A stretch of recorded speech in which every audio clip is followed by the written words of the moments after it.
Kidney और gall bladder stone के खात्मे का जरिया, फिर से पथरी न होने का मुकम्मल इलाज। आज ही तशरीफ लाएं R&S यूनानी pharmacy, first floor, syndicate bank, Bahadurpura x road, Hyderabad. अस्सलाम वालेकुम नाज़रीन, आइए नज़र डालते हैं देश की राजधानी नई दिल्ली और उत्तर प्रदेश से कुछ खास खबरों पर। दिल्ली के आर के पुरम एरिया में एकता विहार स्लम इलाके में बुधवार देर रात दम घुटने की शिकायत और आंखों में जलन मचने से अफरा तफरी मच गई। आनन फानन में पुलिस को फोन किया गया और पुलिस ने मौके पर पहुंचकर तत्काल 5 लोगों को सफदरजंग हॉस्पिटल में भी एडमिट करवाया। वहां के लोगों ने एरिया में जहरीली गैस फैलने का दावा किया है। पुलिस ने बताया कि देर रात जहरीली गैस के कांटेक्ट में आने से आंखों में जलन की शिकायत के बाद 5 लोगों को हॉस्पिटल में एडमिट करवाया गया था। दमकल विभाग की गाड़ियां, 2 एम्बुलेंस और दिल्ली आपदा प्रबंधन प्राधिकरण यानी DDMA की टीम मौके पर भी पहुंच चुकी है और अब सिचुएशन कंट्रोल में है।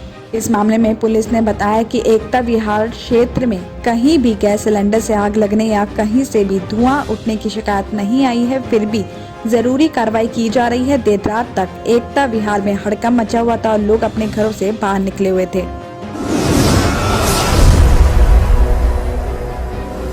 राजौरी गार्डन इलाके में एक शादी समारोह में खुलेआम लघुशंका करने का विरोध करने पर एक शख्स की चाकू घोंपकर हत्या कर दी गई। मृतक की पहचान हेमंत कुमार पता जा रही है।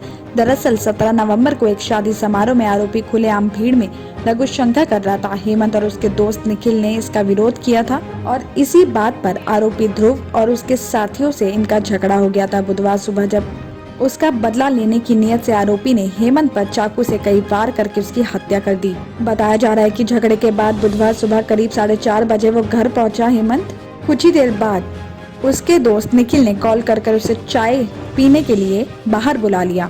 चाय की दुकान पर अचानक ध्रुव और उसके दोस्त भी वहां पहुंच गए। आरोप है कि निखिल तो वहां से भाग गया। आरोपियों ने हेमंत की जांघों और सीने में चाकू से वार कर दिए। वारदात के बाद आरोपी मौके से फरार हो गए और हॉस्पिटल ले जाने पर डॉक्टर्स ने हेमंत को मृत घोषित कर दिया। पुलिस ने बुधवार शाम आरोपी ध्रुव को गिरफ्तार कर लिया है। पुलिस उसके बाकी साथियों की भी तलाश कर रही है। पुलिस आसपास के लगे CCTV कैमरों को भी खंगाल रही है। तो वहीं हेमंत के पिता ने निखिल पर भी शक जाहिर किया है। नोएडा के जेवर में अंतर्राष्ट्रीय हवाई अड्डा बनने से 1 लाख लोगों को रोजगार और नौकरी के अवसर प्राप्त होंगे। इसका शिलान्यास 25 नवंबर यानी आज गुरुवार को प्रधानमंत्री नरेंद्र मोदी ने किया है और बताया गया कि यह हवाई अड्डा 2024 तक संचालन में आ जाएगा। इस संबंध में उत्तर प्रदेश के मुख्यमंत्री योगी आदित्यनाथ ने मंगलवार को प्रधानमंत्री जी के प्रस्तावित कार्यक्रम के दृष्टिगत कार्यक्रम स्थल का निरीक्षण भी किया था। साथ ही आपको ये भी बता दें कि नोएडा इंटरनेशनल एयरपोर्ट एशिया का सबसे बड़ा हवाई अड्डा होगा। नोएडा इंटरनेशनल एयरपोर्ट के नजदीक ही प्रदेश सरकार ने फिल्म सिटी का निर्माण भी हो रहा है। इसके अलावा यहाँ पास में ही एक मेडिकल डिवाइस पार्क भी बनाया जाएगा। इसी के साथ ही एयरपोर्ट के पास एक इलेक्ट्रॉनिक सिटी भी स्थापित करने की कार्यवाही भी युद्ध स्तर पर चल रही है और ये एयरपोर्ट के एक संयुक्त उपक्रम में है। इसका निर्माण नोएडा, ग्रेटर नोएडा और यमुना प्राधिकरण और राज्य सरकार संयुक्त रूप से कर रहे हैं।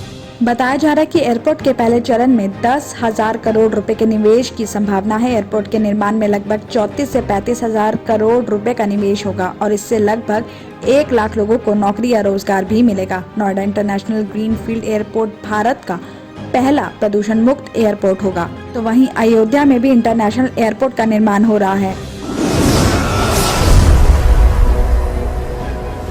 दिल्ली के गीता कॉलोनी एरिया में कपड़ों की एक फैक्ट्री में आग लगने से एक शख्स की मौत हो गई है। पुलिस ने मामले की जांच भी शुरू कर दी है। इस मामले में दमकल विभाग ने बताया कि गुरुवार तड़के लगभग 3 बजे कॉल आया कि गीता नगर एरिया में कपड़ों की एक फैक्ट्री में आग लग गई है। मौके पर 5 गाड़ियां भी भेजी गयी तो फैक्ट्री की पहली मंजिल पर एक कमरे में आग लगी हुई थी। पुलिस को पहले फ्लोर पर आग लगने वाले कमरे में एक जला हुआ बॉडी मिला है। मृतक की पहचान संजू पुत्र प्रेमपाल बताई जा रही है। खबर मिलने पर मौके पर गांधीनगर थाना से पुलिस पहुंच गई, जहां इस मामले की जांच ASI सुभाष को सौंपी गई है। उन्होंने मामले की जांच भी शुरू कर दी है।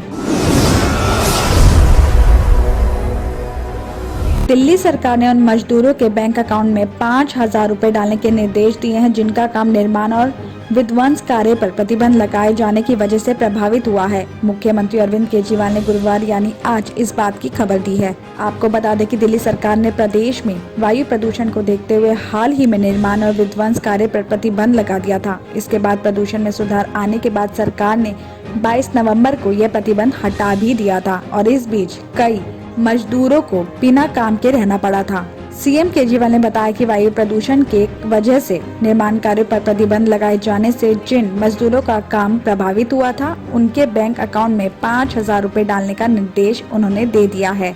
उन्होंने कहा कि मजदूरों के न्यूनतम वेतन के हिसाब से उन्हें हुए नुकसान के हिसाब से हम उन्हें मुआवजा भी देंगे। किडनी के अमराज से परेशान मायूस लोगों के लिए खुशखबरी। R&S यूनानी फार्मेसी किडनी और गॉल ब्लैडर स्टोन के खात्मे का जरिया। अब UNI स्टोन कैप्सूल्स के जरिए खात्मा कीजिए। No operation, no side effects, 100% result. सिर्फ UNI स्टोन कैप्सूल से मुस्तहिक लोगों के लिए खुसूसी रियायत। फिर से पथरी न होने का मुकम्मल इलाज। दर्द, कॉन्स्टिपेशन और पुराने कब्ज से निजात पाइए।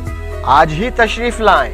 R&S यूनानी pharmacy, first floor, syndicate bank, Bahadurpura X road, Hyderabad. Contact 9703 939 436 9063 383760।